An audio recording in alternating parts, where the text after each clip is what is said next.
안녕하세요. 송상킨 공인중개사 이금자입니다. 오늘은 공인중개사법 중에서도 개정 신설된 조항들이 있어서 그 중에서도 다는 이제 말고 그 중에서도 좀 중요하고 이거는 꼭 알고 넘어가야 될 조항들을 몇 개 추출해 봤거든요. 그래서 같이 보시면 좋을 것 같고, 또한 이 영상은 새로 개업하시는 공인중개사님들도 이런 중요한 내용이 신설된 조항들이 어떤 게 있는지 숙지하시면 업무에 많은 도움이 될 것으로 생각됩니다.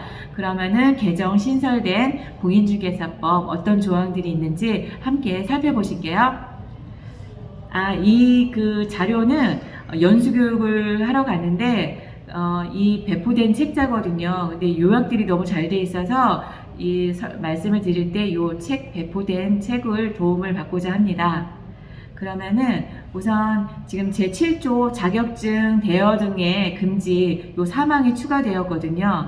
그래서 이거는 공인중개사 그동안은 양도 대여하지 말라는 얘기였거든요. 근데 여기에다가 추가로 알선하는 사람도 벌칙을 가한다는 내용입니다. 그러니까 공인중개사 자격증을 양도하지 말고 대여하지 말고 또 이를 사용하게 이렇게 알선하지 말라. 안 그러면은 지금 뭐 징역 또는 이제 벌금에 속한다고 하니까 우리가 소중하게 열심히 공부해서 자격증 딴 거를 이렇게 하루아침에 물거품 되면 너무 아까우니까 이렇게 양도되어 알선 이거 절대 금지하라는 말씀이고요. 이거는 23년 7월 2일부터 지금 시행이 되고 있는 사항입니다.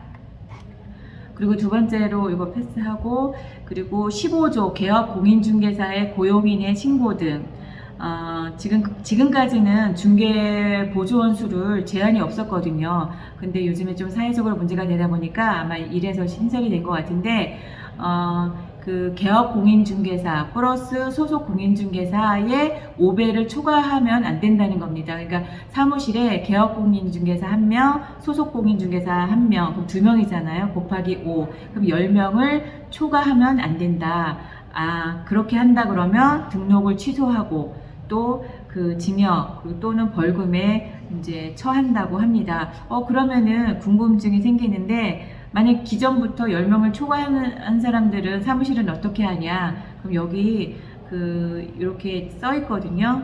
시행일로부터, 그러니까 이게 시행이 2023년 10월 19일부터 시행입니다. 이 시행일로부터 3년 이내에 5배를 초과하지 아니하는 않게 인원을 이제 조정하면 된다고 하니까 알아두셔가지고 도움이 됐으면 합니다. 그리고 세 번째로다가는 중개보조원의 고지를 의무를 고지를 하라는 겁니다.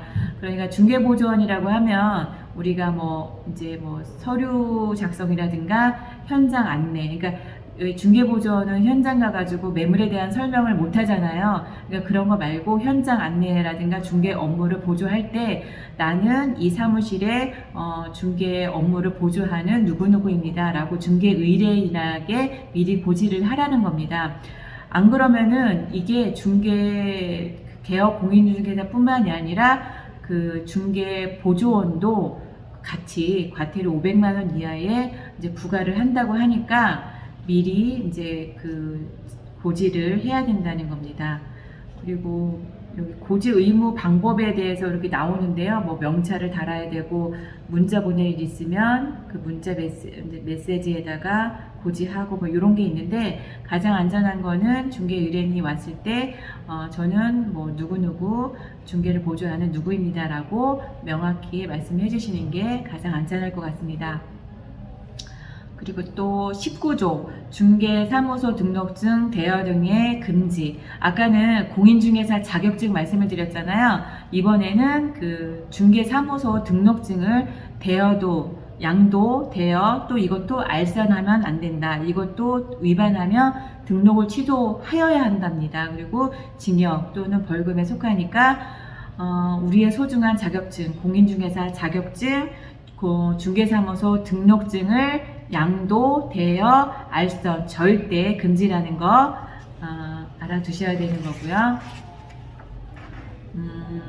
그리고 지금 신설된 것 중에서 설명 의무하고요. 그리고 주택 임대차 보호법에 임대인의 정보 제시 의무, 확정일자 부여 현황 등 정보 제공, 국세 징수법, 지방세 징수법 이런 내용이 지금 4월부터 시행이 돼 있고 또 10월부터 시행이 될 예정인데 요거를 하나로 한번 설명을 말씀을 드리면 여기 요 표를 한번 보시면 이해가 조금 되실 것 같은데요. 지금 계약 체결 전에 그 설명해야 되는 게 있고 계약 체결할 때 그리고 계약 체결 후에 이렇게 보시면 되는데요. 계약 체결 전은 이거는 아직 시행이 2023년 10월 19일부터 시행입니다. 그러니까 이거는 확정일자 부여 현황과 국세, 지방세, 납세 증명을 임대인의 동의를 받아서 열람을 신청할 수 있다는 사항을 설명할 의무가 있다는 것입니다. 그러니까 확정일자 부여 현황은 주택에 해당이 되는 거고 국세지방세는 주택과 상가 모두 해당이 됩니다. 그러니까 계약 체결 전에 이런 확정일자 부여 현황과 국세지방세를 열람을 신청할 수 있다는 사항을 설명할 의무가 있다는 게 23년 10월 19일부터 시행이니까 지금부터 미리미리 설명을 의무적으로 해야 된다는 거고요. 동의받아서. 그리고 계약 체결할 때에는 임대인은 제시하여야 합니다. 의무사항입니다. 그러니까 계약 체결할 때는 임대인이 확정일자 부여 현황, 그러니까 주택 같은 경우는 확정일자 부여 현황을 발급받아 와야 되고, 그리고 주택이나 상가 같은 경우는 국세, 지방세, 납세 증명을 발급받아서 임차인에게 이 부분을 제시를 해서 확인을 해야 된다는 겁니다.